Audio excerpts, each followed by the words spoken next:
Today is the 14th of October, No, oh yeah. 2019, isn't it? Yeah. My name is Scott Brainerd. I'm a soon-to-retire research coordinator with the Division of Wildlife Conservation here in Fairbanks. I'm accompanied by Brad Wendling, sheep researcher, Frye, moose and ptarmigan researcher, and Tom Paragi, intensive management and habitat research biologist with the Alaska Department of Fish and Game, and we're here to interview Joe Watt on his career and experiences here in Alaska. So, welcome, Joe. We Thank you. appreciate your time. Thank you. Yeah. So very laugh. So, yeah, we just want to, kind of hear a little bit about your background. Maybe you can just tell us, when and where you were born, your parents' names, and where you grew up, anything you want to talk about in your early childhood. Well, I was born in Palmer, Alaska, 1943. My grandparents moved to the valley in 1922. My mother was born in Juneau in 1921. So I spent all of my youth until I was 15 in Palmer, and my grandfather worked at Buffalo Mine as a blacksmith. Okay.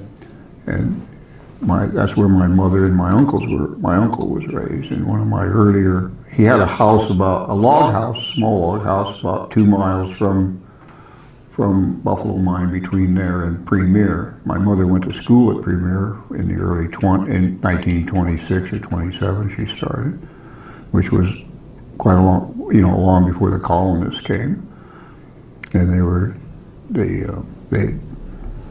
serviced by the railroad, which hauled coal from the mine to Anchorage.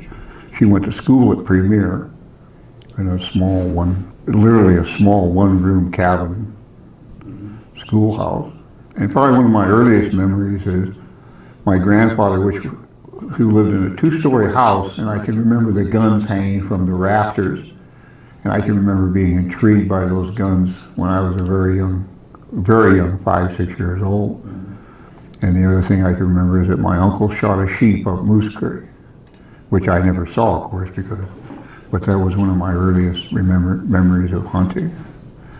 Where was that? That was midway between Premier and Buffalo Mine. Oh.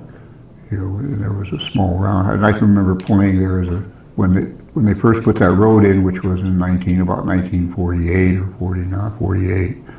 I can remember driving up there and then playing. The other thing I remember, just as a short story, is that there was no electricity there, of course, and they had Coleman lanterns. And each night my grandfather would take these Coleman lanterns down, and they didn't, at that time, most people didn't leave a globe on them, even later on, just because there was always a fear of explosion, whether it was real or not. I don't know, because most of the classes didn't have globes on them. So each night my grandfather would take those down and set them on the windowsill. And one day I remember, I was probably about 5 years old, I got a pencil, and I touched one of those mantles. And when I touched it, it just disappeared. I was so fascinated with that. I can remember it like it was yesterday, and they were all double globes on those, double mantles on those. I remember I touched one, and I thought to myself, I won't do another one. How old were you? 5. Oh, wow. And then I did one more, and it was so magical when they disappeared that when I got done, there were no mantles left. And I remember when my grandfather found that, he gave me a spanking, which at the time it was probably one swat, but it was pretty terrible because it came from my grandfather. But I can remember thinking, he never once thought that Grandma might have done that. I mean, there was always that possibility. Even at that age, I couldn't understand why he never asked if Grandma had done that. So he's an incredible thinker. Yeah. So growing up, what would young kids do for fun in Palmer back in the early 1940s? And how would you keep yourself entertained? We had rock fights. No, I mean, rock fights, but nobody ever really got hurt. Played kick the ball. And then that was when I was really young, and then when I got to be in the fifth grade, I had saved up enough money to buy a 22. And I went down from Reed's hardware store. It was $16 and some odd cents. And then once I got that, then one of the things I remember was that I had a lot of guns when I was a kid growing up, toy guns. And I played a lot of cowboys and Indians. I mean, I was pretty busy at that. But when I got that first 22, all my toy guns were taken away. That was the end of it. There were no more toy guns. How old were you then when you got your first 22? I was in the fifth grade, so I was 16. No.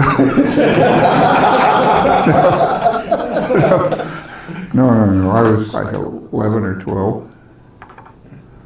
And then shortly after that, I was able to start going camping. I worked at a place called Johnny's Surplus Store, and I would trade for like a sleeping bag and a tent, stuff like that, on weekends. You just go by yourself? Yes. When you were in the fifth grade? Fifth and sixth grade. But things were a lot different then. I could hitchhike anywhere I wanted to go, and then once I got my bicycle, I could ride my bicycle, although most of the time I hitchhiked. But hitchhiking was very common then.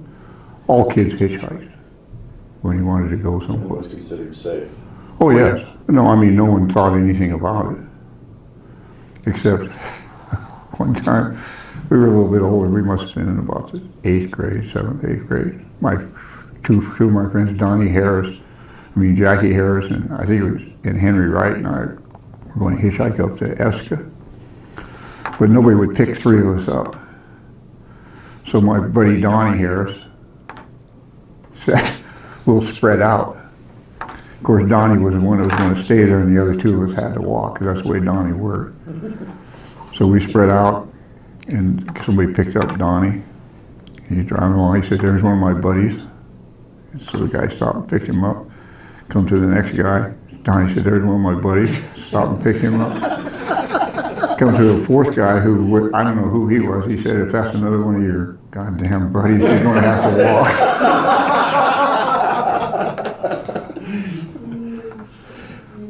But then at that time, I got very interested in hunting. I spent a lot of time, almost every weekend, even in the wintertime, because by about 1957, my grandmother, who had a series of strokes, they moved back to town.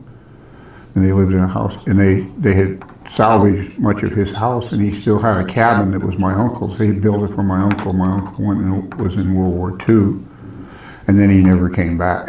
He came back from the war, but he never moved back to Palmer. So that cabin was there, so on weekends I would hitchhike up there and spend my weekends in that little cabin. It wasn't a log cabin, it was a semi-modern, And then I spent almost every weekend hunting. And then in 1958, I went to work for Martin Grasser, taking horses from Chickaloon back to the Little Shetna. We were back there for 45 days. That was my first real experience in the quote-unquote outdoors, which wasn't a weekend camping trip. So 1958, did that, so you were 15 years old? Yes. And so your parents, you left high school at that stage? I quit school the next spring, and 1959. Then I worked for him for 45 days, back in a guide camp. And I've said it often, one of the interesting things about that as I look back was that in 45 days, and it's about a 75-mile trip up Boulder Creek around the head of Caribou Creek, and then into the Little Shetna. And much of that is in a semi-alpine setting. In 45 days, I never heard a wolf, never saw a wolf track, never saw a bear track, never saw a bear. I mean, that was towards the, I don't know that it's directly associated, but it certainly was at the same time when the predator control was winding down the poisoning programs. What were your impressions of ungulate abundance at that time? I have no idea. I shot my first caribou, and they shot 3 or 4 moose while we were back there, and some caribou. So I mean, I don't know that they were abundant, but they certainly were there. And at that time, the Harrises and a number of other people from Eska were taking swamp buggies and back of Eureka. I mean, that was an annual, I'll call it like a pilgrimage. Pilgrimage. That too. Thank you. Well, however it is, they took an annual trip moose hunting in back of in back of Eureka. What's a swamp buggy? A swamp buggy it's a 4x4 with DC3 tires on it. They were very common then, or a lot of people use them hunting those and weasels, military vehicle with tracks on it. Right. And some people had most people, there were very few horses. The only people that really had horses were outfitters like Martin Grasser and Harold Nichols and some of those individuals.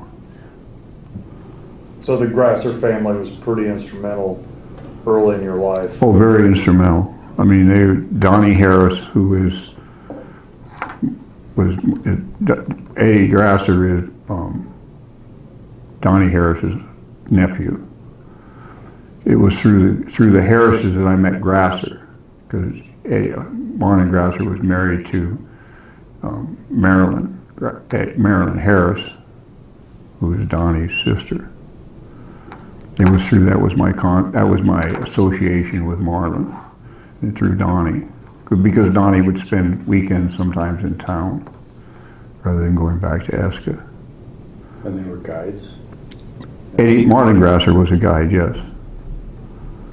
He started guiding in the mid-50s. In fact, that summer 1958, there was a rodeo came to Palmer. And it didn't do well. And he ended up buying the horses. Then he bought those horses and we broke those horses that summer. And then he used them in his guiding operation that fall. He would take and tie a horse, snub it down to a big horse. He would ride the big horse and then I would get on the one that wasn't broke. And when they're snubbed down like that, they can't buck. So he'd walk it around a little bit and he'd gradually feed out the rope and the lead shank and then got him to where we could ride him. Did you ever get thrown? Not that I remember, but I may have, and I just can't remember. I never got hurt, but it was quite a summer and quite an experience.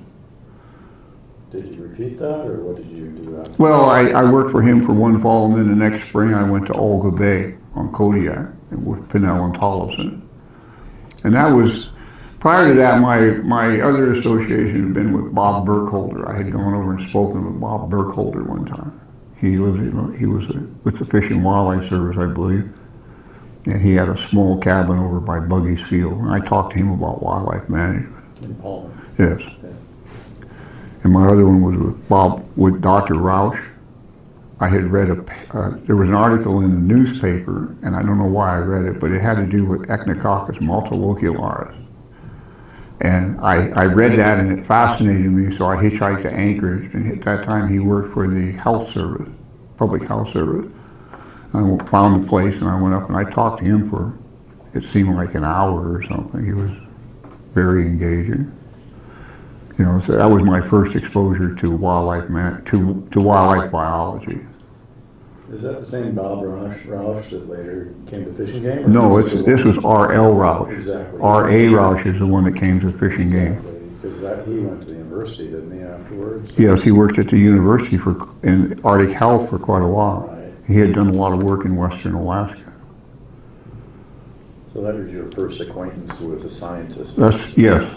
And then when I went to Kodiak, because at that time the guiding industry had a pretty strong association with wildlife, especially the Fish and Wildlife Service, and Dick Hensel and Will Troyer were people that I spent when they would come in, everything was kind of different then. Everybody just had to talk on a kind of an equal level, or at least you were able to participate on an equal, Even as a young guy, basically. Oh yes, no, I mean the fact that you knew nothing had no impact on the conversations whatsoever, other than that you just couldn't make your points.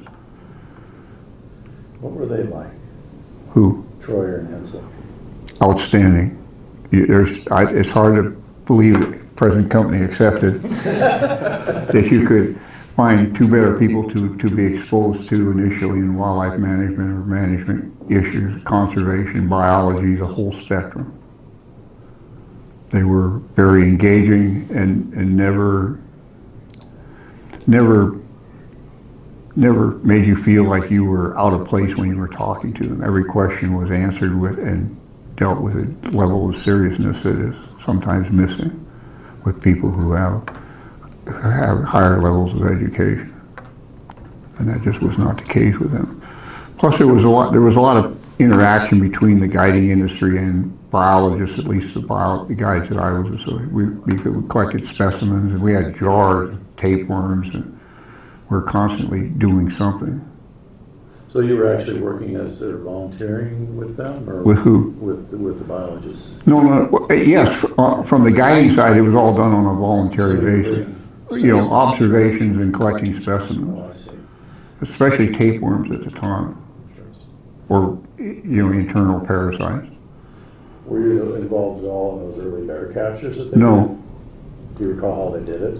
only from what I read, you know, where they stick ether in a 5-gallon bucket and stick it over their head.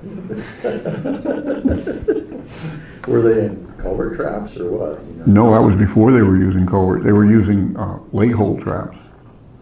That part I remember because one of the things that happened was over at Cardiff Lake, there was Bob Raleigh. There was two. They had Camp Island over there, and you had the wildlife side of it, and the fishery side of it, and you had the wildlife side of it. And so they would bring their families down there in the summertime to Camp Island, and there was always a little bit of harassment going on between the two.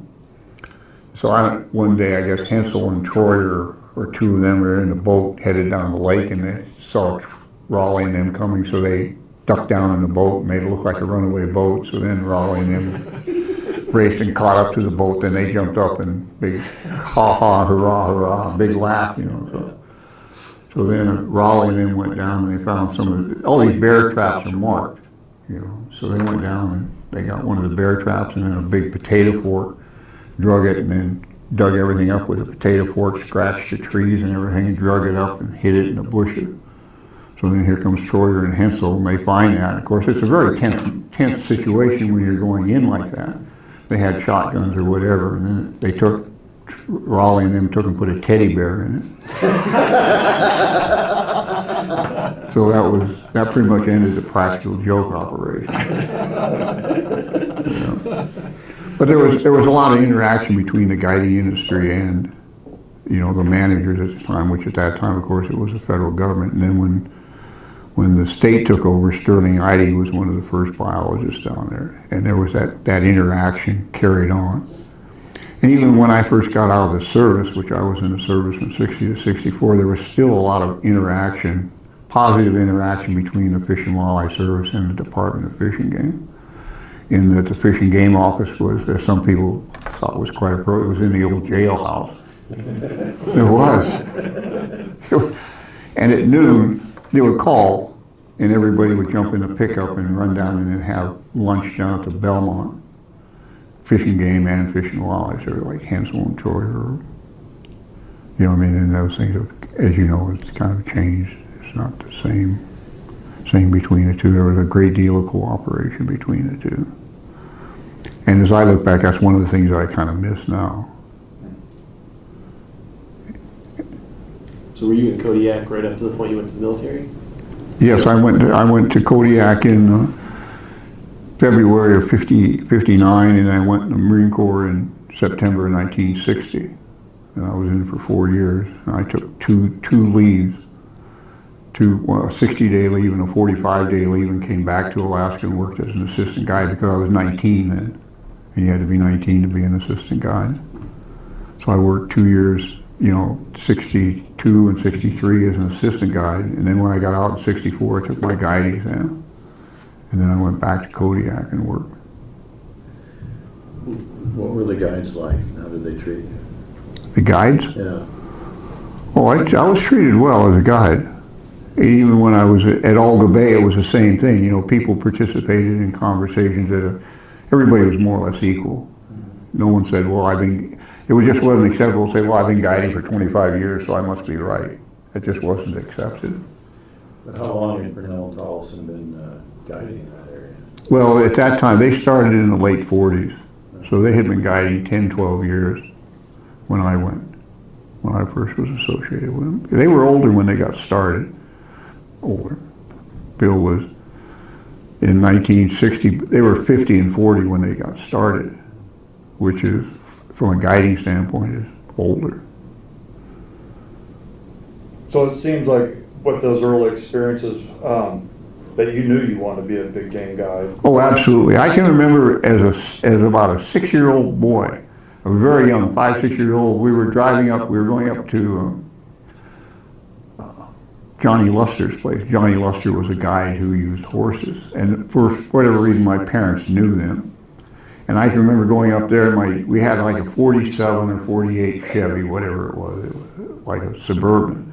And I can remember leaning over the seat and asking my dad what it took to be a guide at a very young age. And why I thought that that's what I wanted to do, I have not a clue. But I can remember specifically asking that question. I can specifically remember watching how he shifted that truck so that I'd be able to drive someday. But that's just the way my brain worked, I guess. So that you were in the guiding industry, you knew you wanted to be a guide. Why did you enlist in the Marine Corps? Because at that time, almost everyone went in service. It wasn't a matter of if, it was a matter of when. So by going in the military when I was 17, then that was quote unquote out of the way. It was something that you were going to do, and you were either going to do it when you were 17, 19, or 20. At some time you were going to go in. Plus my dad had been in the Marine Corps, and so I had kind of a feeling for that. And then there was a man by the name of Buster Barnhart. They had a sawmill down by Goat Creek, which is partway between Palmer and Anchorage, and he had been in the Marine Corps. Now why, we knew them, but I can remember him being in the Marine Corps. And then I remember another time seeing a Marine walking down the street in Anchorage.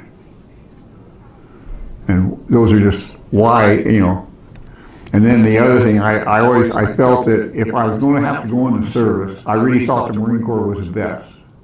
It was the best trained. And if I was going to have to go into combat, that's where I wanted to be. Why not the Navy? Because my parents were married. I shouldn't have said that. Where were you based, Joe? Barstow, California. Right in the middle of the desert, the Mojave Desert. I was there for 43 months. Or 42 or 43 months. Did you learn any skills in the Marines, like marksmanship? Marksmanship. I worked as a marksmanship instructor for 2 years, and in small arms repair. But the marksmanship instruction helped a lot, because prior to that, my shooting had been pretty much self-taught, which had all the problems of being self-taught with most things. And when I got there, one of the things, and I shot left-handed. But when I was in boot camp, they explained to me that there was no such thing as a left-handed shooter. And they just said there's no such thing as a left-handed shooter, so you shoot right-handed. So then I learned to shoot right-handed, which was obviously then I became ambidextrous at shooting. Although offhand I preferred shooting left-handed, and then prone or kneeling I would shoot right-handed. But I spent a lot of time on the rifle range. In distance shooting, we shot up to 1,000 yards. And on the course, we were shooting 200 to 500 yards. How did being in the Marine Corps influence your life after that? Gave me discipline, which a lot of people would dispute. But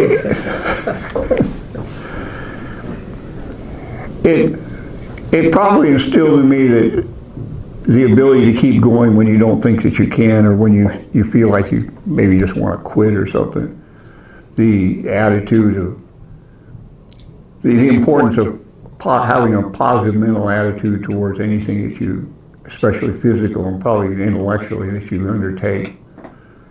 There's no such thing as quitting, just because you're quote unquote tired. And in fact, one of the things that was really impressed me, I think, was the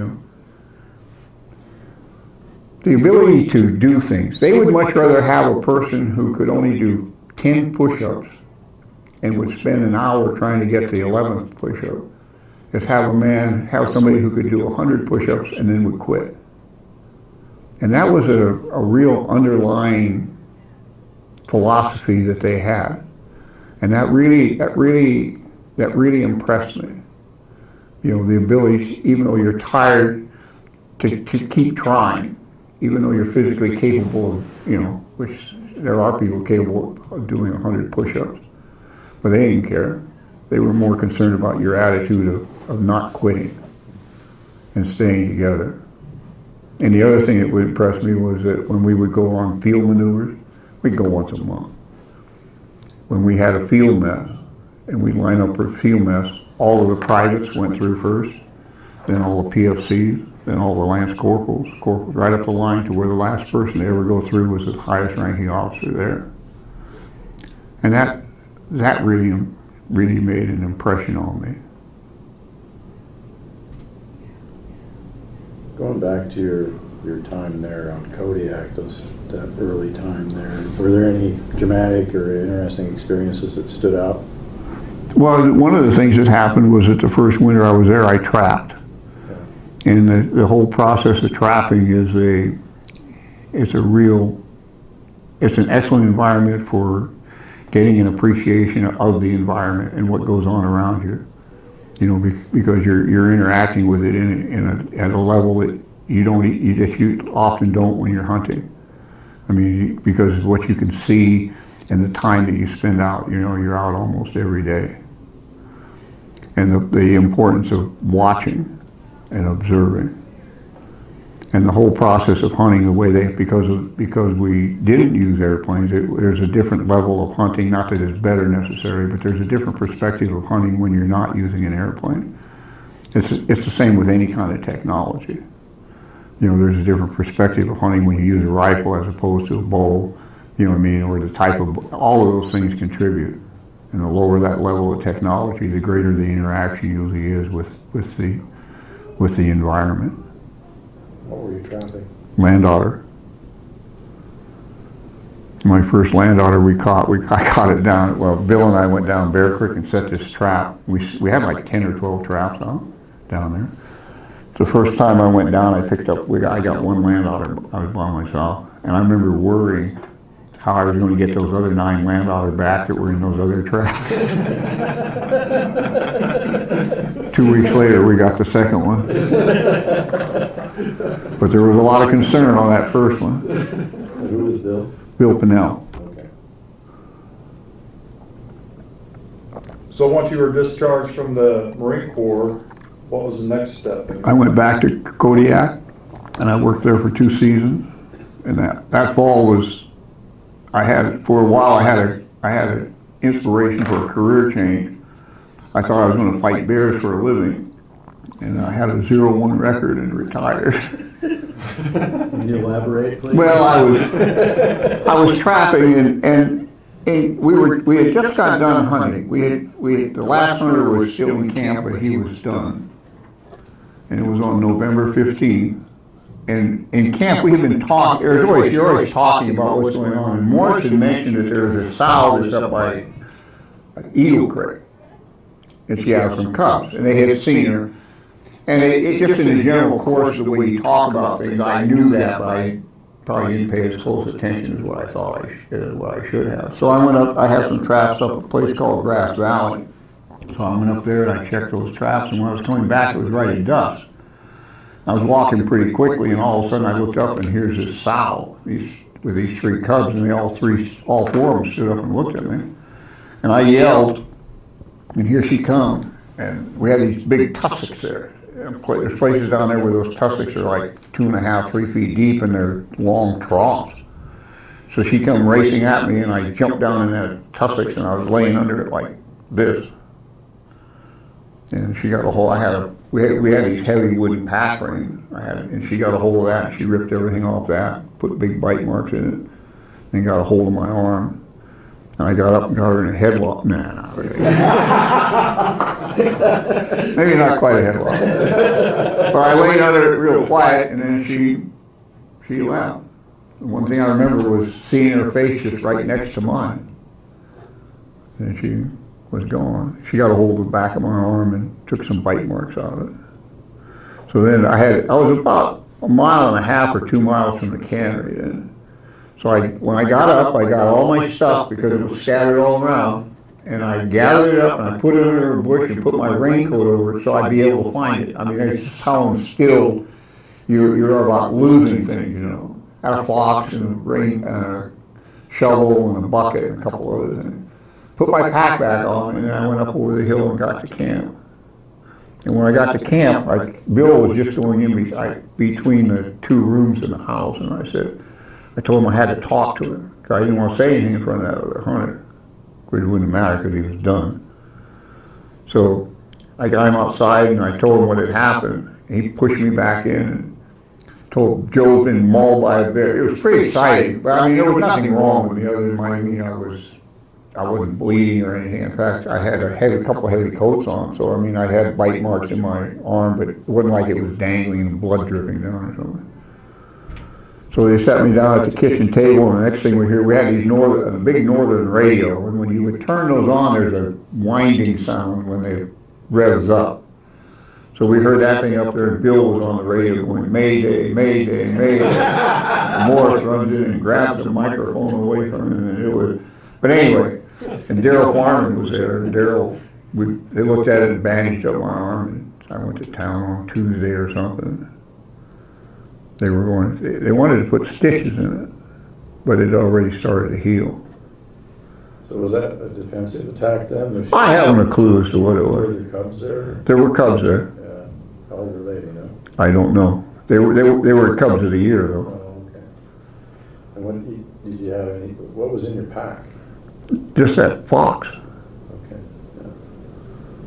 Interesting. But she had her face right next to yours. Really close. I mean, I remember seeing her face. But she didn't bite you after that initial. Well, after she bit on my arm and lifted it a couple times. I mean, then she left. This is after you were in the Marines. Yes, What year was that? 64. Oh, so you just got out. I just got out. I got out in September, and that happened on November 15th at 8:32 p.m. No, it was November 15th in the evening. How far was she when she charged you? Well, every time I tell a story, she keeps getting closer. And about every 4 or 5 tellings, I got to push her back out, you know, probably 40, 50 yards, just guessing. I mean, it wasn't like from here to the wall or something. What kind of firearm did you have? 22. The rest of the winter, I had a 300 H&8. So after that hunting season, is that when you made your first move up to Fairbanks? No, I hunted seals that summer, and then when I got done hunting seals, I went over and I worked for a guide out of Anchorage, up in the Chugach. I hunted sheep. That'd be the fall of '65. Then I went back to Kodiak, trapped, and then the next summer I hunted seals again. I hunted seals 60, 65, 66, and 67. And during those winters, I trapped on Kodiak. I trapped in Terror Bay. I trapped one winter up in Shuyak, another winter in Terror Bay, and a winter in Olga Bay. And then I came to Fairbanks. That was kind of one of those things when the summer of '67, a friend of mine and I were walking down the runway. And he said, "You ought to go to Fairbanks and go to college." And I said, yeah, you know, that might be a good idea. But then I realized I never graduated high school, although I had a GED. He says, "Don't worry about that. They have to take you because you're a resident," which they did. So I came to Fairbanks and went to school for a year. What was that like? It wasn't very much fun for me or the professor. I was interested in wildlife management. So I thought I would be interested in biology, but it was the biology classes, I didn't like them. Right. Well, they weren't as open as what I was used to. You know, I remember one of the first labs that I went to in biology. He was a nice enough person, but he said something about all mammals have 7 cervical vertebrae. I didn't know. I raised my hand. I said, "I don't think that's accurate." because a three-toed sleuth has 5. And he says, no, it does not. And he was pretty forceful about it. And that was reflective of the attitude from my perception. And that really turned me off as far as, I wasn't used to that. I'd never been in that setting where, except in the Marine Corps, which I accepted it there, but outside of that, where it was assumed that someone was right because of their position. I did much better in English in a couple other classes than I did in that one. And then I had another one, it was with Dr. Guthrie, where it was something about animal behavior. And I don't remember, it had something to do with a dog. When a dog bows its neck, that's because it's defying the other dog to bite it. And I had a Chesapeake at the time and had been around some sled dogs, and this was not true. I mean, that dog fought all the time, that's the last. And I said, I don't think that's, and it was pretty much the argument was that since Conrad Lorenz said that, it must be right. Well, that was and that, I didn't like that. I just was not, and am not used to discussing things in that way. So I moved on. Well, something else happened in college. You're in a physical education class, right? Oh yeah, I was in swimming and I met my wife. For a pretty important change of events. 50 some years later, I met my wife in swimming. She didn't want to take swimming and I had to take swimming. So I met my wife and then the relationship developed and then we got married, and 50 years later we're still married. 3 children. And then about 1970, we decided we were going to start our guide business. I had worked in the Brooks Range, and I would go back and work on Kodiak, and I worked in the Brooks Range with Pinnell and Tallis. So then I decided I would start my own guiding business. So then I had some experience in the Brooks Range, and it was in the Central Brooks Range, but I knew of some of the issues with working on the Central Brooks Range because it was on the north side. So I chose the Sheen Jack because it was a south-facing slope and it went deep into the range. And then I started booking hunts and went up there bear hunting in the spring and saw 3 or 4 sheep, so I knew I was in good shape. Went on. I was up there for 30-some years. Did you have any prior experience hunting sheep? Yes, I hunted sheep in '65 and '66 in the Chugachs for Jack Lee. You know, and then in 1958, when we were coming out, we were up Boulder Creek and we were at a place called Kelly Camp. And Marlin took the 100 or 2 hunters out that day. And then while I was sitting there, I saw 3 rams up in a bowl. And I went up and looked at them, and one of them was a full crow. It was the first sheep stock I ever made. Of course, I wasn't hunting them, but I got really close. And that really made an impression on me. Joe, can you share the story of the 2 brothers that you took in the Chugach? Oh yeah, we had the first. I had hunted in the Brooks Range for, I don't know, at least 2 years. I guess 2 years I'd hunted in the Brooks Range, and then in '65 I went to the Chugach for Jack Lee. And the first morning when we got up, we walked up on Upper Cayenne. We went from Upper Cayenne, and then they had made an airdrop, and we went to this iceberg lake or whatever it was called. And we got up the first morning, and I was making sandwiches, and the hunter said, "Come over and look at these sheep." I went over and looked at I had never seen sheep that big in my life. I mean, it was just unbelievable how big they were. It would be the same. They asked how big they were, and I didn't have a clue because I had never seen sheep that large. So I went ahead and made the sandwiches. It'd be like me looking at a 12-foot bear. I wouldn't have a clue what the size of a 12-foot bear is because it's so much bigger than anything I've ever seen. So anyway, we made the stock. We went up and we spent the night, and then the next day we got around there and they were on this knob. I knew nothing about sheep hunting. At least I'll rephrase that. I didn't know near as much about sheep hunting as I thought I did. Anyway, there were two big sheep and we wanted to take them. So I thought, well, the best way to do this is I'll count to 3. So I had them all lined up and they shot, and those sheep started running around that hill. And they were kind of isolated on it. Every time they come around, I'd have those hunters shoot again.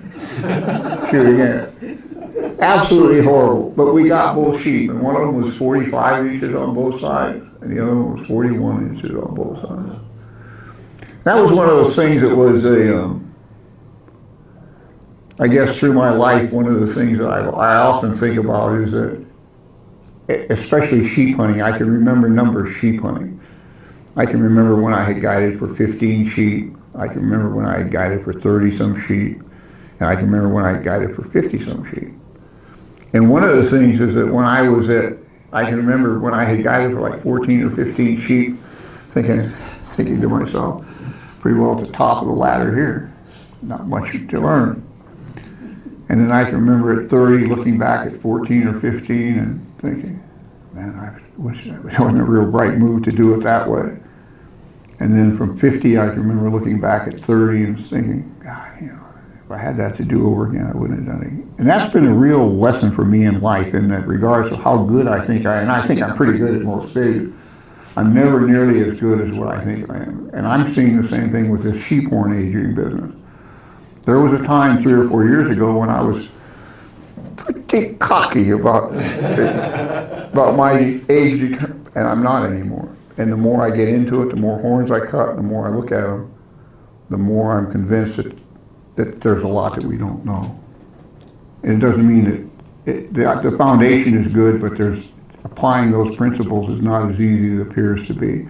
And I've really found that to be true with just about everything I've dealt with in life, regardless of how good I think I am. And I usually think I'm pretty damn good. When I look back further down the scale, it's a lot different than what I thought it was at that time. And there may be a real lesson there as far as in life. Because I can apply that to gardening, I can apply it to everything that I've done. It's never complete. It's never time to move on. It may be time to use that as a foundation to build on, but it's never done.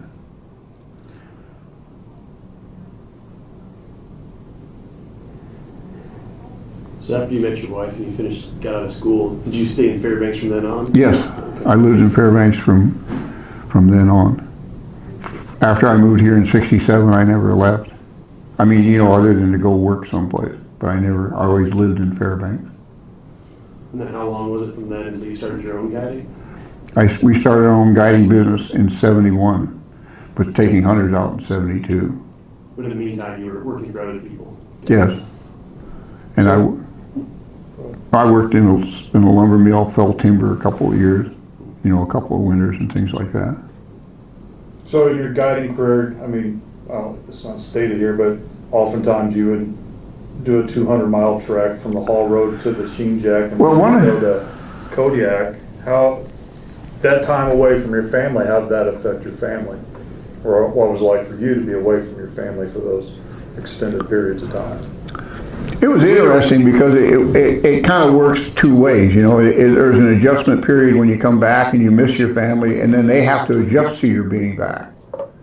In some ways, we joke sometimes we've been married 50-some years, but we've been together 28 years. You know what I mean? There's no question that there's an adjustment, but it's not all negative. Sometimes when you're away, you appreciate things more when you come back than I think you do if you're there continuously. That was one of the things that happened when I went up there in the spring of '72, and then that fall I went up there hunting. And I knew that there were sheep there, and that's what I was primarily interested in. So it was a real learning experience. But then when I came out from that year, I stopped by Marlin's place, and we were talking about the Brooks Range, and he said something about horses up there. And I said, well, because I knew a little bit about it, I said, horses would work fine up there. He said, well, how would we get them there? I said, well, we could fly them. So, and the way Marlin works is, that sounds good to me. I had a couple of mules, and he had some horses, so we chartered an airplane in '73, I think it was. Flew them up to Arctic Village. What kind of aircraft was it? It was a big boxcar, flying boxcar. We had like 14 head of horses in there and all this gear. Landed at Arctic Village, and the whole village turned out. And when we dropped the back of the plane, boy, everybody's eyes just got really big. So we took all the horses out and all the gear. And then I spent like 4 or 5 hours giving everybody, all the kids in the village rides up and down the runway. And I flew them up there, I flew them in the next year. Next year it only cost us $900 to fly them up and to fly them back. You know, 900 one way and 900 back. But then the next year, because of the pipeline, it went up to like 2,200. So then he didn't take them up after that. Excuse me, but I took them up one year. I used a boxcar. Flew them in and out with that. And then in 76, I took them in from the haul road. And then I had to fly them out though, because we couldn't, there's too much snow. And then in 78, I started going in from the Ribden River. That was shorter. It was that way, the first time it was about 240 miles. And then for a couple of years, and then when we started going clear up the Ribden River, it went to about 200 miles. And we did that, not every year, but for most of the years from them until about 94, 95, whenever it was. You say you flew the horses out those first couple of years because of the snow? Well, one year that I took, in 76, I couldn't get back to the haul road, so I'd go to Arctic Village. And then they had a bunch of barrels there. You know, they have to put a deposit on those fuel barrels. So the council, we split the charter.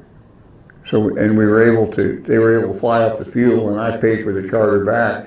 And then all the extra space we had, we put in empty drums.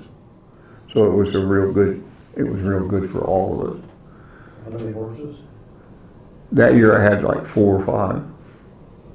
What about mules? Well, mules and horses. Okay. I use mostly mules. But you walked in from, where did you walk in from before the Ribden? From the shelf, I went in one year from the Chandeleur shelf. Right.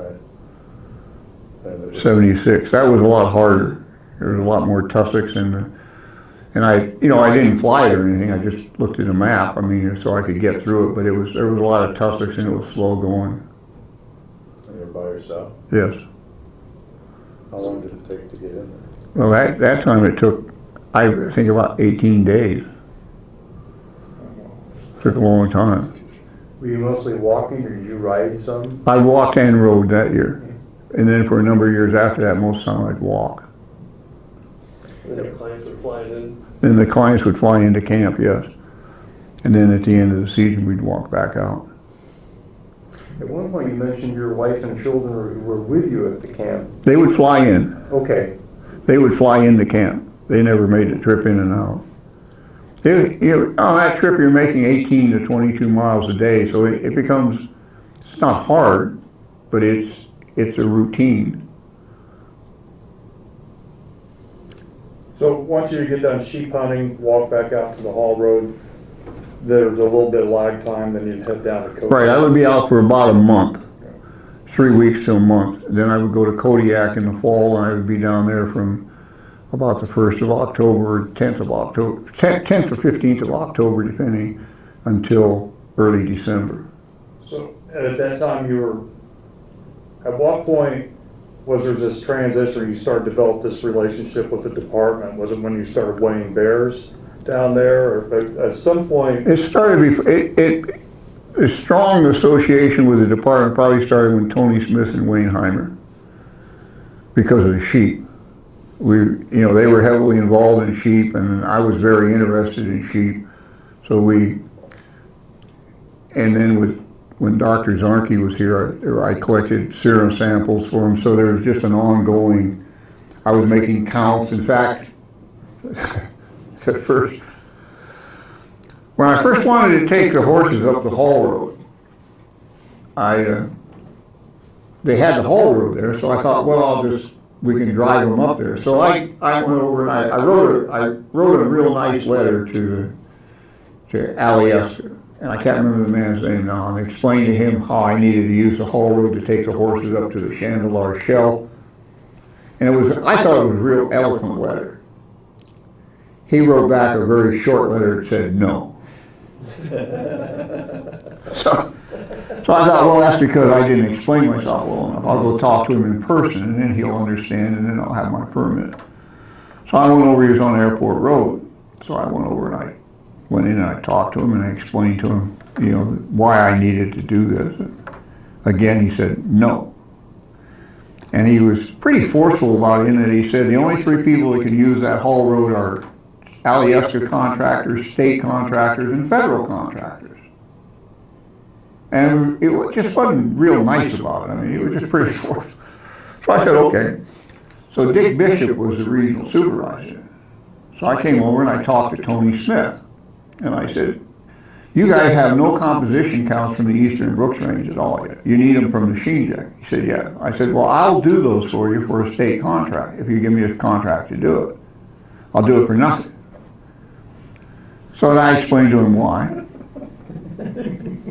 So we went in and we talked to Dick Bishop. Dick said, that sounds good. So at that time, the state had just a little form you fill out. It looked like a form that you used to fill out at special services to check out a volleyball. It was like 4 blanks that you fill in. So I filled that out, and I had a contract. I go back over to the Alyeska guy, and I said, I wanted to pick up a permit. And he started telling me, I said, well, I'm a state contractor. And he was not real happy. So I got it. They had to give me the contract. I mean, he had to give me the pass. So they gave me a pass, and then that year I wrote up a report when I got done on the number of sheep that I'd seen and did composition counts, and I did that for a couple of years. That was probably my first strong association, although Tony and Wayne and I had, you know, had interactions with sheep because of the sheep that I was taking. Not that, you know, they were good sheep, and it was just, the Eastern Brooks Range was not being hunted very much at that time. What year was it that you got that contract? 76. 76. You and Tony did some sheep surveys together, didn't you? Yes, Tony and I did a number of things together. We did surveys in the park, and then we did a little bit over in the Alaska Range, but mostly in the park. The Denali Park? Yes. How did that work with the National Park Service? Well, what would happen is that we would drive down there, and then we would drive through the park, and then we would get out and go. We'd see some sheep, and then we would go do a composition count on them. And then a couple of years later, I went down there by myself, and with park employees, and we would drive through and look at sheep. One of the things that happened was because they had trouble getting permission to do that, and Tony said something to the effect, when you're down there, you need to impress them, which I took to mean that I didn't have to be fully forthright with them when I said so. We were driving along one day, and you're driving the same route day after day, and it's green and it's in the summertime.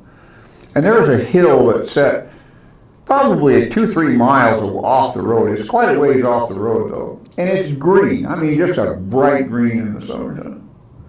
So we're driving along, and since you're looking at it all the time, all of a sudden there were, I think it was like 3 white spots on that hillside. I slammed on the brakes and jumped out. And the guy, whoever was with me, said something. I said, because there's 3 sheep over on that mountain.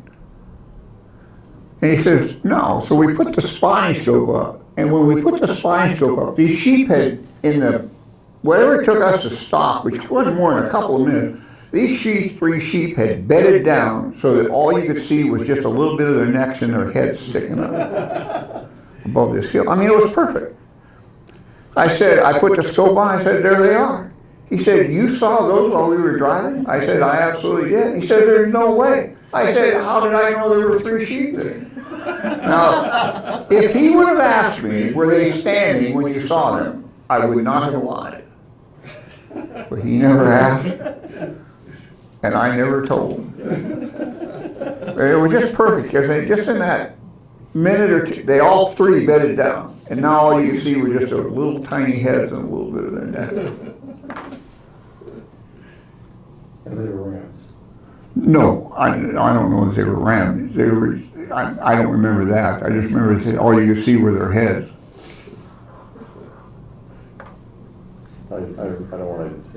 much, but I remember Tony Smith and I were in Dry Creek one time, and they're about 5 miles away, there were some sheep. He said, "You see those sheep over there?" And I said, "Yeah, they're rams." I'm like, "How do you know that?" He says, "I just do." Well, Tony operated a lot that way. That's why he and I didn't always agree on things. I mean, it was just I'm not even sure how you describe it, just the way it was. I mean, he would, when I was down there, he and I would go to the park, and he would fire me every day. Literally fire me every day. But I wouldn't quit. Marine training. I wouldn't quit. And then by that night, everything was fine. And then the next day, midway through, he'd fire me again.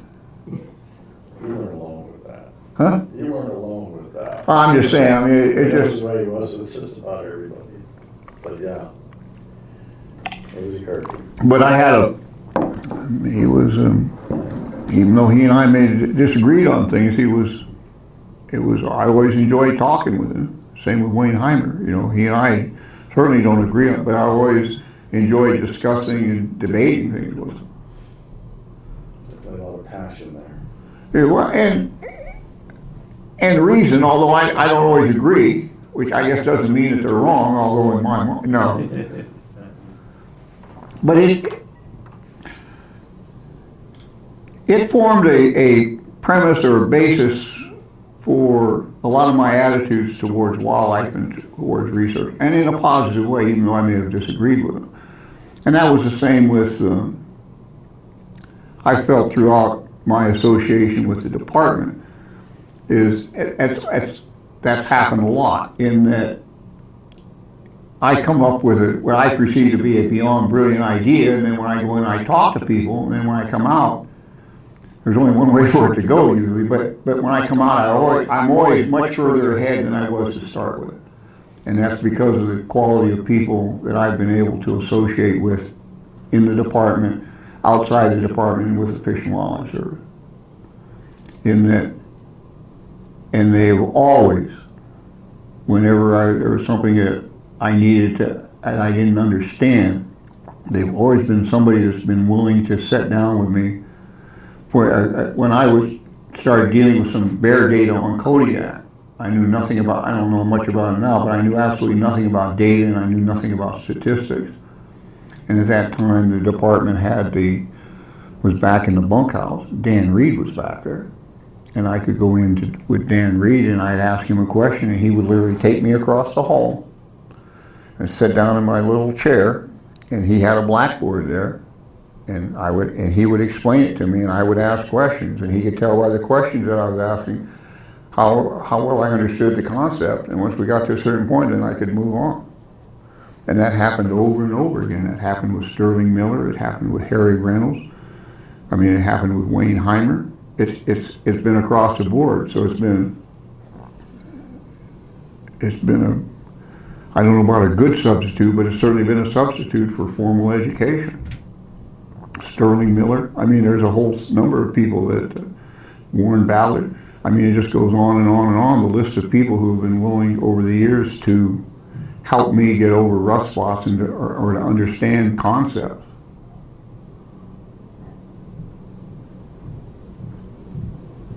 What other jobs did you do for Fish and Game, and when did you start working as a technician or on jobs for Fish and Game? Well, I skinned wolves. The only other time I worked I skinned wolves, and then I did that work on that survey work with Harry. I mean, with Harry Reynolds, I did some survey work in the Brooks Range, observation work on bears, and then I skinned wolves, and then the work that I did with Tony Smith. You collected sheep too, didn't you, down in Ely or something? Yes, that was with Tony Smith. Right.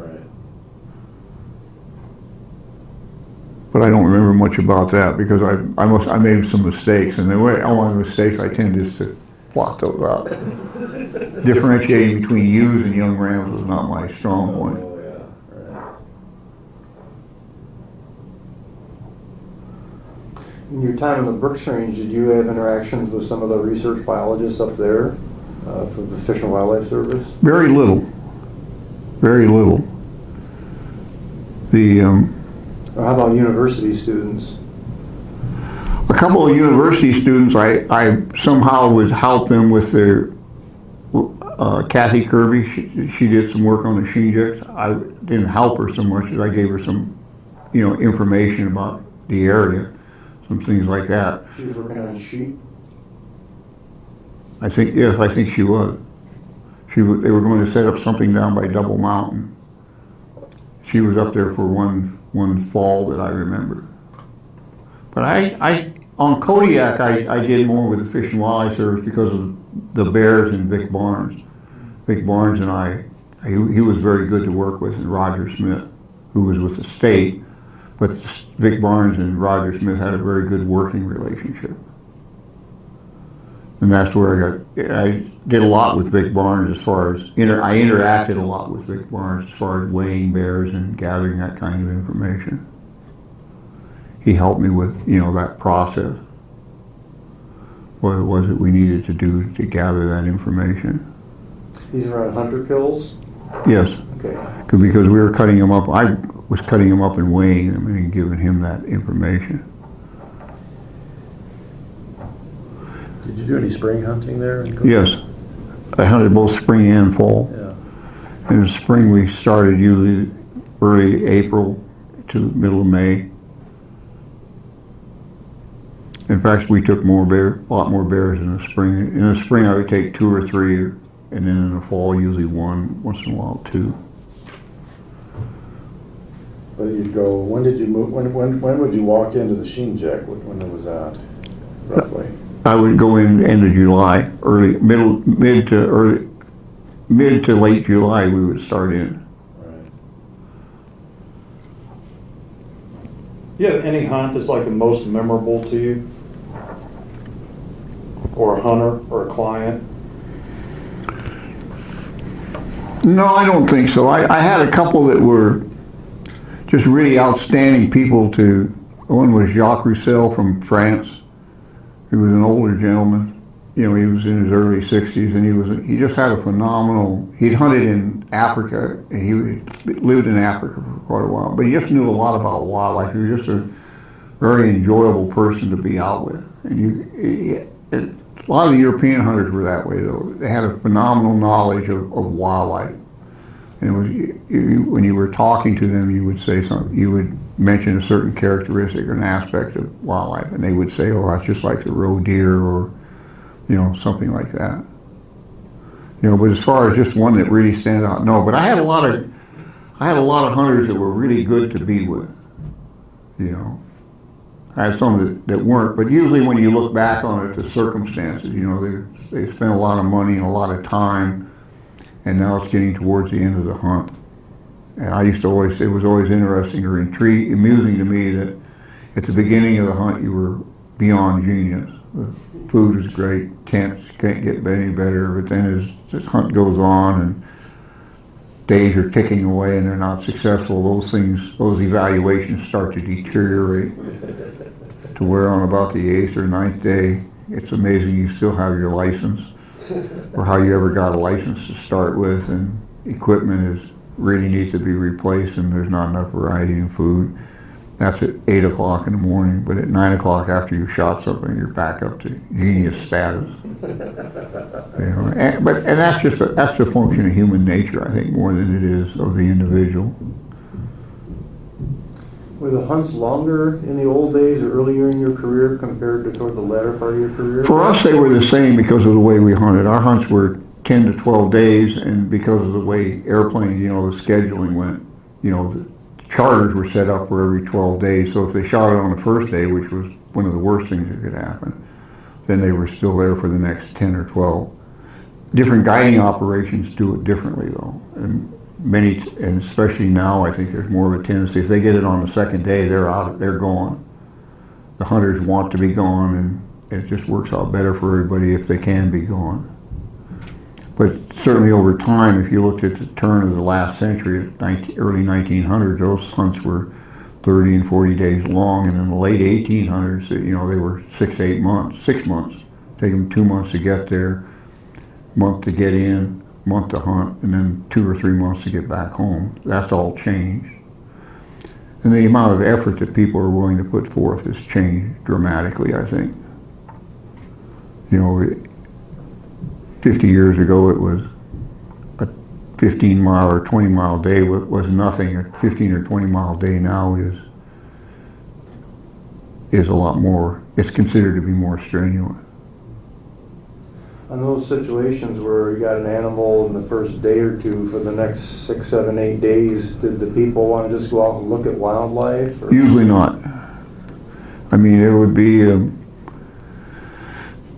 they might sit around camp and glass or something, but there was the whole attitude of, well, I get 15 days or 8 days left to go. That isn't the way it usually works. Although the perception is I'm here for the experience and I love being in the outdoors. Most of the time, once they get the animal, if they could get on a plane the next day and leave, most of them would.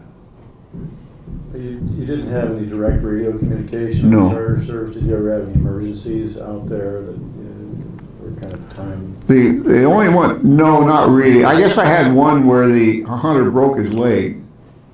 And we had a radio then, but that was a marine radio. I mean, on Kodiak, that's what they used for a channel. And you had to have somebody flying over, and I was able to get a hold of a plane flying up Cardiff River. But that was the only one. Your hunts in the Brooks Range, were they specifically for sheep, or did you hunt other species? Sheep and moose primarily. We took a few bears, but over all the years we only took like 3 or 4 bears. But each year we would take a couple of moose usually, and we'd take some caribou, but primarily sheep. Were they all rifle hunters? Did you Yes. have bow hunters? I never had any bow hunters. Hunting with a bow is a lot, and guiding with a bow is different than guiding with a rifle. And I just don't have the experience. I didn't have the experience to do that. So if I got an inquiry, I would send them someplace where they specialized in bows. Did you have any assistants? Usually not. No camp coach or anything like that? No. Okay. Once in a while I'd have somebody help pack, but not as an assistant guide. One year I had a guy help me, Roy Jacobs helped me, but that was the only time. Very seldom. They get into that business of being arrogant, so arrogant as to think nobody can do it quite as well as, which isn't fair, but it's, you get into that situation. And from a hunter standpoint, hopefully you're in a better position to deal with these situations with the more experience that you have. How many years did you guide total? When did you finish? I finished in 2003 or 2004. I got my license in 64. 62 I got my assistant license. So 40 some years. And did you continue up to the end, both on Kodiak and up in the Brooks Range? Yes. Okay. But for the last 3 or 4 years I was in the Brooks Range, I was over on York Creek, not on the Sheenjack. Oh. But that was only that's a 60-mile trip going in there, which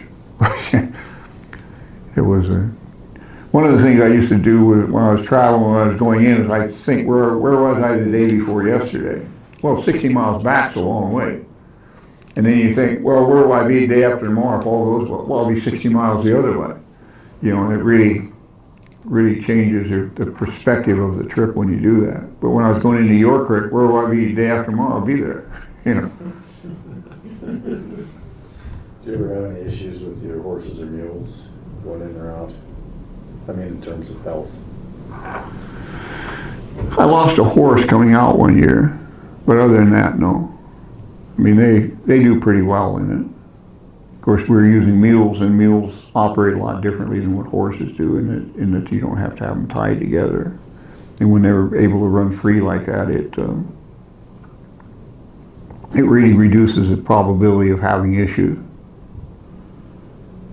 Did you do any trapping in the winter when you lived here in Fairbanks? Just recreational trapping, like up Chena Hot Springs. I caught 10 or 15 wolves over all the years. But back in the 70s, it was a lot different then. How so? Well, there weren't as many people, and there weren't anybody trapping up there. I'd trap up along the road system, go up, I can't even remember, Flat Creek, I think it was. A couple of other creeks up there. but it was just for wolves. I trapped one marten up there. I just learned how to trap wolves. I didn't. I just caught some. Yeah. Well, yeah, that's one of the things about trapping, that's really specific to the species. I really saw that on Kodiak when I was trapping land otter. There's a real, I don't know, you become very specialized in it, and it's very specific to that species. And I assume that because of the people I've spoken to that are wolf trappers and people that trap marten and people that trap beaver. I'm always intrigued when I talk to somebody that's worked a lot, how specialized these different animals are, these different species. That's why I answered that the way that I did. I caught some wolves, but I was a long ways from being a wolf trapper. Kind of like being a caribou hunter or something. I'm a long ways from being a caribou hunter or a goat hunter. And I learned after in '66, after we shot those two sheep, there was a goat that we kept seeing over on this mountain. So, and you didn't need tags then, so the hunter said he wanted to shoot that goat. So I said, well, we'll go over and get it. So I'm thinking, it can't be much different than a sheep. They're both white and they live in the mountain. Well, one of those looking back situations. So we got over there and we got within like 100 yards of that goat or something, which wasn't a real challenge. He shot and that goat went down. I said, that goat's dead. Every time I'd seen a sheep, which at that time I'd guided for like 15 or 16, whatever it was, and I was pretty much top of my game again, till I got to 30 or 40. But anyway, that goat went down just like that. I said, he's dead. I mean, I just flat made the comment, he's dead. So I went one way and the hunter went the other because it was a little shorter and I wanted to get over to it. And I come around the corner and there's a goat standing there. Oh, damn, I didn't know there were two goats here. And finally it turned. I could see the blood on it, so I ended up shooting it. But I shot that goat 3 or 4 more times before it was finally dead. It was just absolutely nothing like a sheep. Nothing.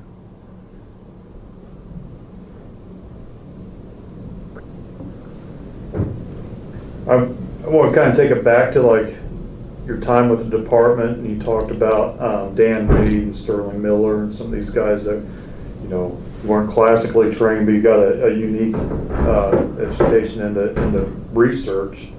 What was your first computer, and what's your evolution of technology over the years? My first computer was an Atari, and I don't remember what one it was now, but it was an Atari, and it had some sort of a I don't remember the data program that I had on it, but it was an old one, and I got some records from the department. And there were like 1,200 bear records. It was when I started on Kodiak, because we were looking at some skull data. And there were like 1,200 records in this, and it had skull width and skull length, but it didn't have total. I needed skull total. So I sat down and I go through and I had a little calculator. I'd add all those up and I put them in that column. Finally, I got almost done and that computer crashed. Like 4 or 5 days I was doing this. I mean, it was a long time. So it crashed and it was all gone. So Rob DeLong had just started here then. He hadn't been working very long. So I come down, I knew Rob, because, so I went in, I'm talking to him and explained to him my dilemma. And he said, go home, and if you can go home and you can write a formula in that, and it'll do it. So I went home, wrote the formula, and it was done in like 30 seconds. And then after that, my whole computer thing just it evolved, and I started using Lotus 123, and then DB3, and then with a lot of help from this case Rob, he was once again somebody from the department was able to get me started on it to where I could move on forward with it. And then I got a 386 40 megahertz machine. And I was king of the hill then. I was ahead of everybody down here for a little bit. But then processing the data, there was always somebody to help me through all, and there were plenty of them rough spots. And everybody in this room knows how often I stop by with a brainstorm that sometimes, a lot of times it's deflated by the time, but at least it got me started on down the right track. And the department is, I can't overemphasize, I'll never be able to fully express how important that's been in the way I perceive my evolution in the field of wildlife management, biology, statistics.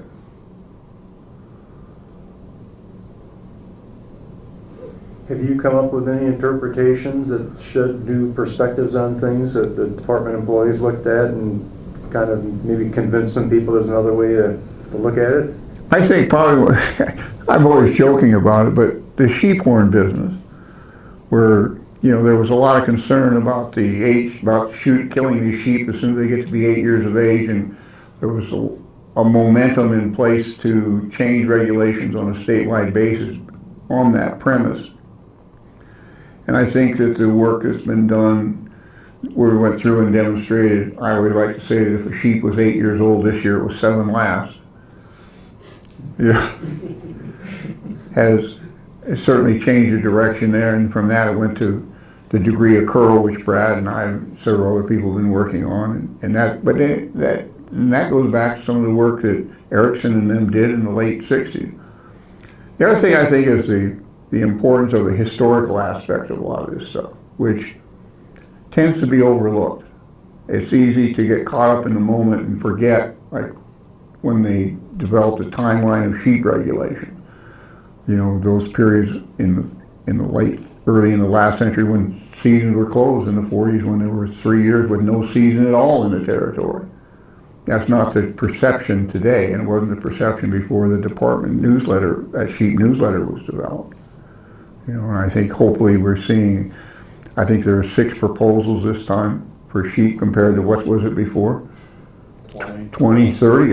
And with the public being educated or being made aware of this historical aspect of it, I think it's having an influence, an important influence. Because when you go through and you look at it from a historical standpoint, it's the same, it's like a merry-go-round. It keeps turning and the same issues keep cropping up every X number of years. You know, they're not new. How about your analysis of the bear data? I know we've had some conversations and you've taken some long looks at Kodiak and thought about other areas of the state after working with some of the other biologists. You think there's some room there for looking back historically at things? I think so, and the other thing about that is, and it's not meant to be a criticism, but it's a concern certainly, that within the department especially, there's a tendency to compartmentalize these areas, so that the area biologist on Kodiak really doesn't look at what's going on the peninsula. The biologist on the peninsula isn't really aware or doesn't look at what's going on Kodiak, and then neither one of them look at what's going on in Southeastern from a historical perspective, and there's a potential value there, at least from a comparative standpoint, and that's all too often overlooked. And I don't think I know that's specifically about bears, but there's a tendency to compartmentalize rather than reaching out, and that historical data is important. When you look at the historical data of that sheep harvest, you know, that when we compared with the structure of that harvest in 1950, it's very similar to what's being harvested now, both from an age standpoint and degree of curl as best we can figure it out. That was 1950, that's 70 years ago. So if we're going to look at the data today and think there's something askew or there's a problem, we need at least to reference that. And it may be the same with some of this survey data, but it's so piecemeal that it takes a real effort to consolidate it so that it can be used as a tool by different research people and management people from a historical standpoint. Can you talk a little bit about your efforts in hunter education relative to particularly sheep and brown bear hunting? And if you think there's anything special there that you'd like to talk about? For whatever reason, and I'm not sure, in the guiding industry, there's been this perception that you can't teach it. You can't teach hunting, which when I first heard that, when I was first exposed to it, to me it fell along the lines of when I first became associated with sheep hunting. One of the things that was often repeated as being fact was that sheep never skyline themselves. Well, and I'm thinking, if sheep never skyline themselves, how the hell do they get from one side of the mountain to the other? You know, it just doesn't make any sense. And it's the same with teaching hunting skills, or some aspects of hunting. If you can't teach it, why? I mean, we teach everything else. That doesn't mean you can certainly provide the tools with which people can learn, but that wasn't the perception. So for whatever reason, I decided I was going to put together a course in sheep and brown bear hunting and something, you know, hunting in general. And I went to the university and developed a 1-credit course. And at that time we had Harvard graphics, I think it was, using for an overlay, and started to develop it. And to develop a system by which you can explain some of these basic principles. So it doesn't make somebody a hunter, but it gives them the basic principles that they need to move on. You know, I often equate it to like a ladder. You know, you teach yourself to do anything, but in a lifespan or in a certain time frame, you're only going to get so far. And if you start, everybody starts off at the bottom of the ladder. Everybody only gets to about the 3rd rung. But when you teach somebody, or you supplement, or you get started with information, and you start on the 2nd rung, then you can get to the 3rd or 4th rung. And if you learn from somebody that's at that 5th rung, then you can start off at the 4th. You don't have to go through this reinventing the wheel all the time. And that's what I think happens with hunting. And I saw that myself. I felt I saw that myself with the people that I was around hunting, like with Pennell and Tollison. The things that I did and things that I modified, I didn't do things the same way they did. But I was able to modify them and make those changes because of what I learned from them. I didn't have to make all those, I made some of those mistakes again. I didn't have to make all those mistakes over again and then go on. I was able to get to a point and then go on again. And I think that's what happens in the trades. We see that in trades. People make mistakes, they teach somebody else, and whoever you teach to do something will invariably develop a greater skill set than what you have at it. You see that in chess especially. Where you teach somebody to play chess, I don't care how good you are, whatever level you are, they will be better than you. They will be better than you because they're not going through that same process. They've learned those, and it's exactly the same thing with hunting. There are things that I spent a lot of time thinking about hunting that when you tell somebody about them, you see that in these classes that we give. You can see the wheels turning. They're going, when they get done, they start at a higher level than if they start off knowing zero.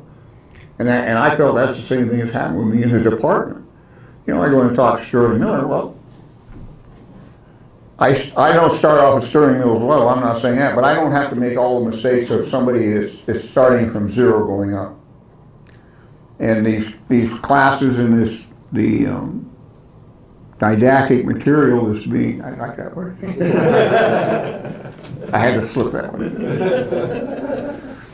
That's being developed at a department, I think demonstrate, when we look at the material I like to associate, you know, we're down to roughly 2% sublegal animals. And that's a decrease whether it's from 8 to 12. And I think that's directly attributable to the didactic material, I use the word again, that's been developed by the department.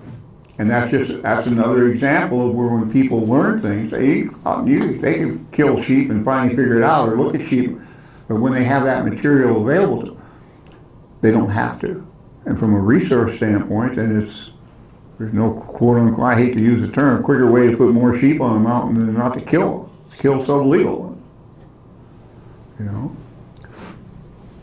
And that applies with any aspect. It doesn't matter whether it's packing horses or hunting sheep or stalking sheep. I remember spending 2 years because I was wrong. I was on a mountain and I was watching a bear that was over on a flat across a wide bay. And the way the wind was blowing, I didn't want to go over there.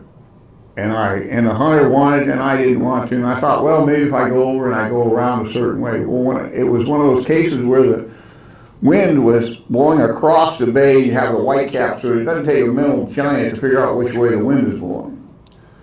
and then this bear was up on this flat. And so there was no way that I could see we could get over there. But when I got over there, there was a bluff, a hard bluff. I'm going to say 100 foot, 100, whatever it is, it's a steep bluff. When we got up on the front of that, up on the edge of that bluff, the wind was blowing in our face, blowing the opposite way it was on the ocean. That wasn't good, because that's not what I thought. And after it took literally a couple of years to figure out that because of vortex effect of that wind on the face, that was important. Now that's 2 years that when you tell somebody that, you show it in a diagram, when they're planning a stock, they can incorporate it. But otherwise, you go through the process, and that's just one of a multitude of things. Weighing bears was the same way. That was one of those, well, the bear's 1,400 pounds, or it's God only knows whatever else. When we started weighing them, because it didn't make sense. Started weighing them because if you use a square, and you say a bear squares 9 foot, or it squares 10 foot, I'd have 100 shoot a 9.6, and then later on at that time they see an 8.6. You say, well, it's about 8.6, and they walk up to it, they'd be disappointed. Well, that's because there's only a foot difference there. But when you say that one bear weighs 900 pounds or 800 pounds, and the other bear weighs 550 or 600 pounds, they understand that. That was what got me started weighing bears, because it's a better way to describe the relative size of two animals. So if you're looking at one that's pushing 10 feet, it's going to weigh about 800 pounds.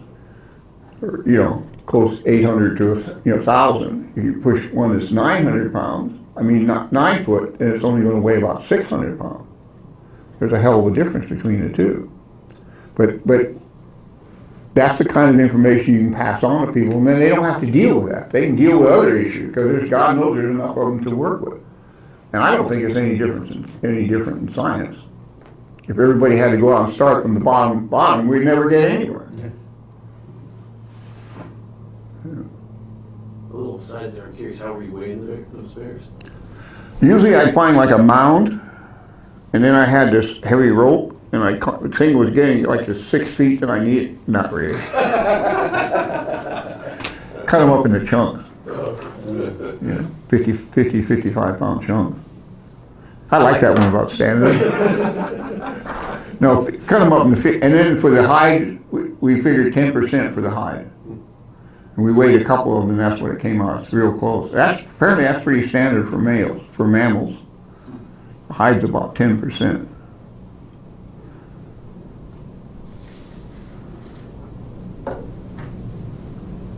So with respect to all your time and experience in the Brooks Range, when was it you learned that you have a drainage named after you up there? Couple of years ago. It was funny because I'm out there, we're seating away, and I see Joe Want Crick on this thing. So of course now I have to call Tony, because I can't let that go by. So Tony comes out and he just rolls his eyes. But then I got to thinking about, it's a creek. There are mountain ranges, rivers, oceans, and I'm named after a creek. The only thing I got a rivulet would be the only thing smaller I could have been named after. Huh? Pup? Pup? Yeah. It's even like smaller, right? Oh, it is? Now see, let me write that down. I'll use that. That was horrible. At first I was elated, and then I got to thinking, damn, that's the smallest unit I could have been named after. It wasn't a relatively large creek, though, was it? Well, it should have been a river then. Yeah, exactly. Where is this relative to where you hunt? Oh, I have no idea. Everybody when you go into an area, you name all these little dinky creeks and things. You have to, because otherwise you don't. There's no way to reference them.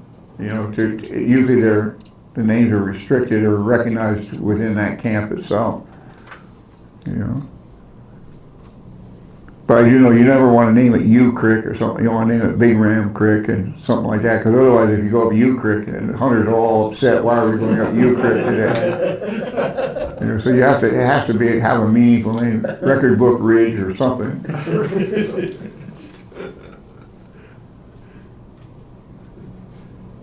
So you got 40 plus years of interacting with the department, and then you've seen different managers and different researchers.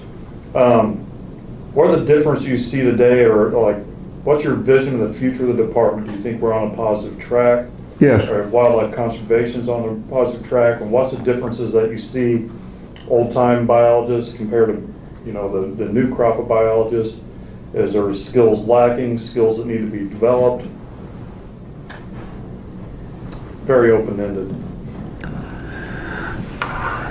Well, my overall impression is that everything is really going in a positive direction. There have been changes. I think that for the most part, the changes are good. There's an aspect of field time, which is important, and there may be less of that, which isn't good. I think that there has to be time spent in the field, and there's a tendency, and I'm not certain how it's going to be integrated, but the technology aspect of it, the ability to sit down in a computer and run this data is unbelievable. Things that, you know, sitting there with a piece of graph paper and a ruler graphing this out, being able to run it and look at the data from the standpoint of the computer is fantastic. But it's also important to be able to quantify that data with actual field observations. And the only way you can get those field observations is to be in the field. And I think that there's a tendency to reduce that amount of time for a variety of reasons. And I think that some of this research is extremely important, but there's a lot of basic work that needs to be done in the field and observations. And unless people can get in the field and do that, it really makes it difficult to interpret the data. And if there's a downside, there's this tendency to spend more time in front of the computer than in the field. And I think there's a tendency to rely too heavily on some of this technology. And I don't know how to balance that out. To spend 60 days on the Shinjek River watching sheep every day, there's a real benefit to that. And it could be in any other, I just picked that because but as opposed to going up there and doing 2 surveys and not going back. And how that's balanced out, I don't know. But the people that I interact with, I think are fantastic. I thought they were fantastic 30 years ago. I see some changes in philosophy, but I don't know that they're bad. I see changes in my own philosophy, and I'd certainly be the last one to concede that they're bad. You know. What are some of the changes in philosophy that are most striking to you?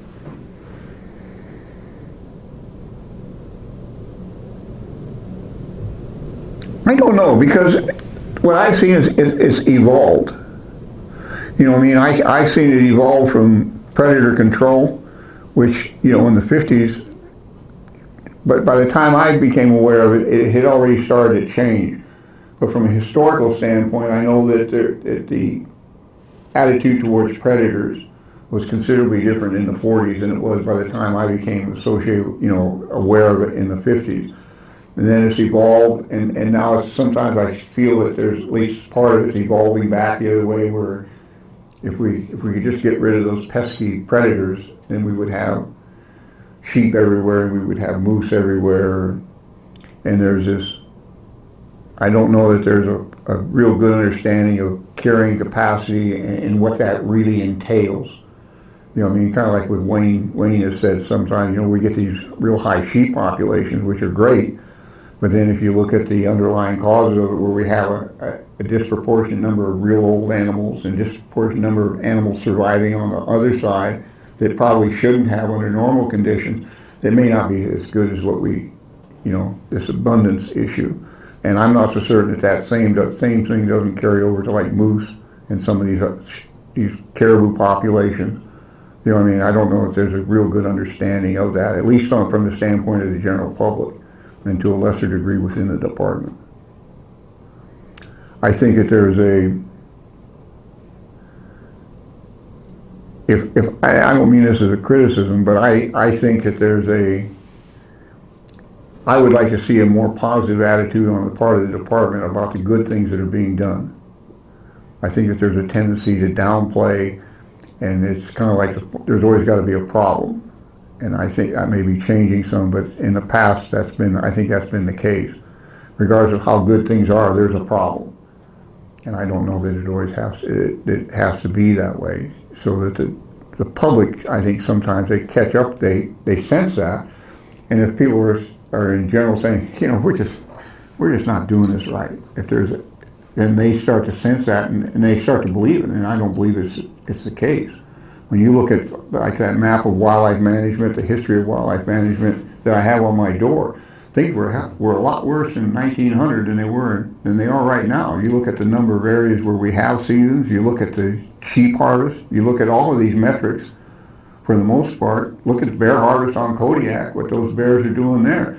Somebody's doing it, something's going right, and the department should be jumping in and claiming credit for it anyway.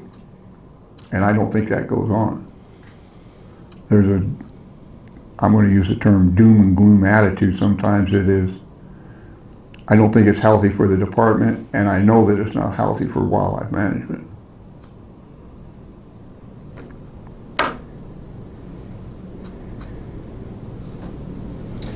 Well, there's a couple more things I want to touch on.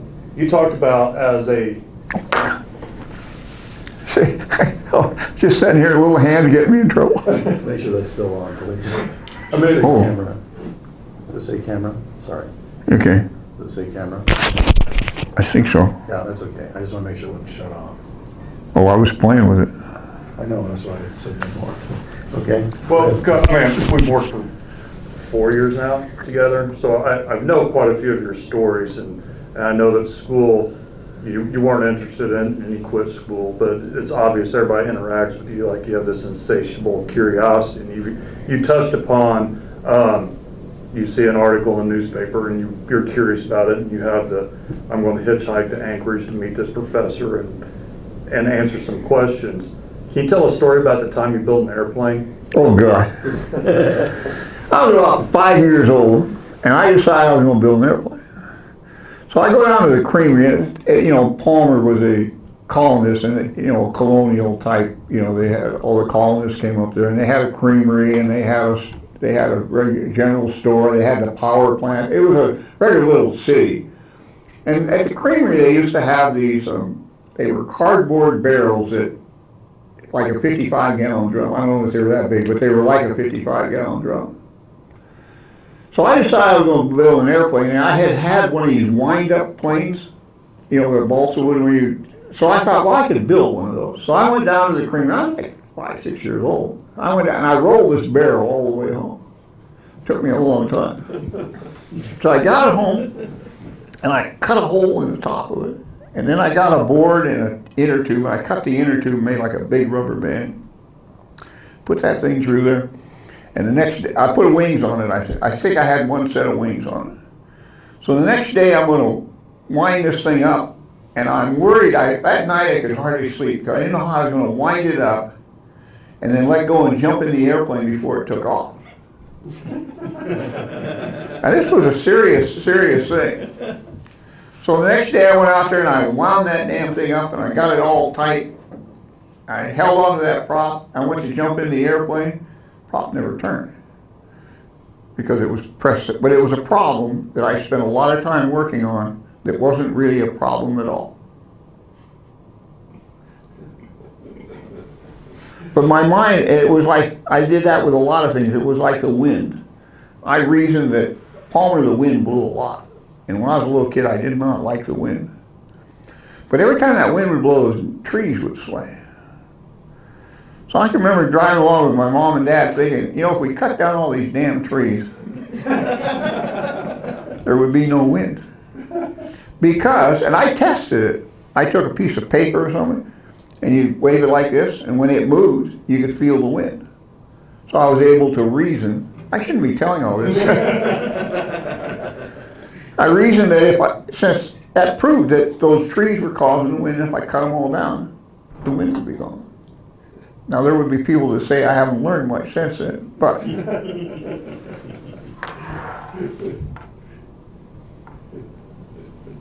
Well, I think it just goes to show the tenacity you have going home every night and like thinking on a problem and until that one's solved and going to the next step. Well, we went to that talk on Friday, which I really enjoyed.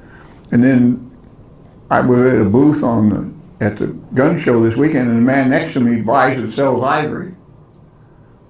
He showed me a picture of a 13-foot tusk that weighed 200 pounds. So when we got to talking, he started talking about these Schrager lines, which is the way they tell the difference. I didn't know about those. Did you?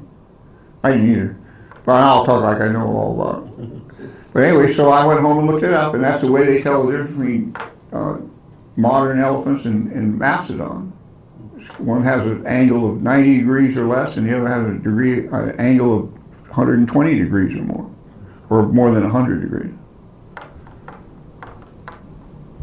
And I want to read some more about it, because I never know when I might have to tell the difference.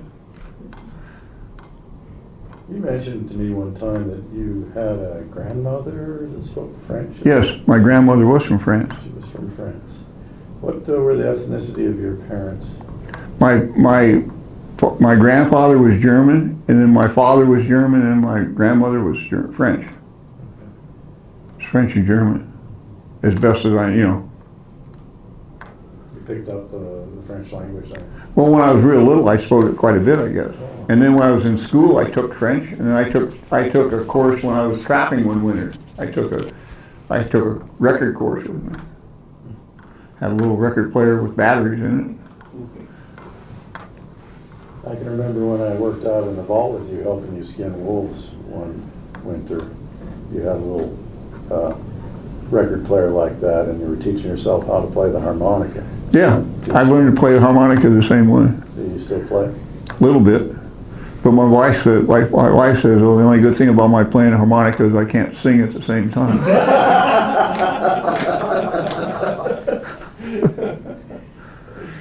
But I enjoy the harmonica. I enjoy learning things. I enjoy the computer. That's what I enjoy about the computer, is learning things. Different programs, learning to do different things on different programs. Especially with YouTube. Yeah. Any further questions? Well, Joe, is there anything else about your career, about whether it be guiding or as you transitioned into research here in the department that you'd like to touch on? Well, the only thing I can say is, you and I have touched about it a little bit, is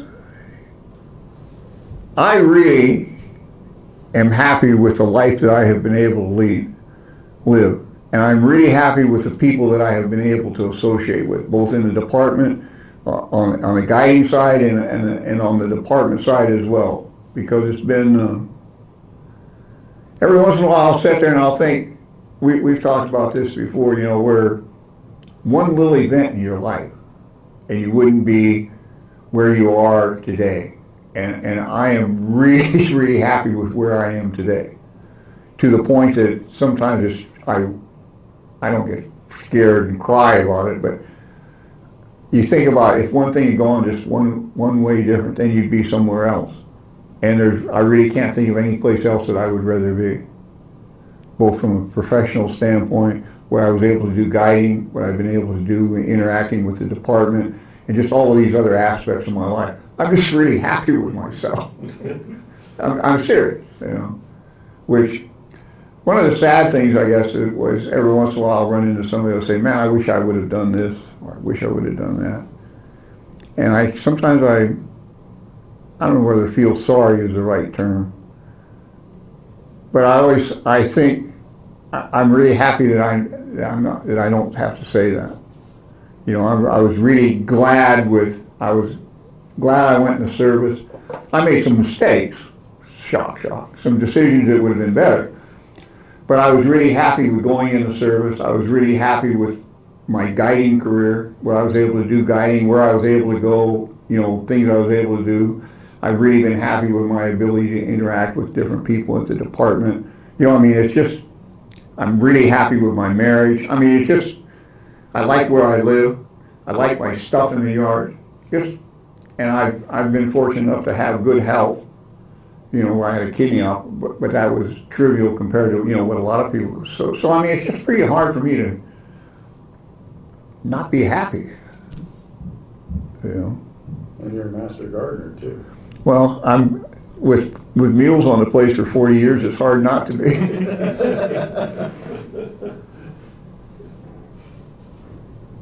Well, any further questions? Thank you, Joe. No, well, I really appreciate the time to, That was awesome. Yeah, thanks, Joe. I just wish I We just scratched the surface is a sad thing. I forgot to turn the cameras on, but this. oh, wow. Yeah. They may be off after I played with this thing. Thanks a lot. No, thank you.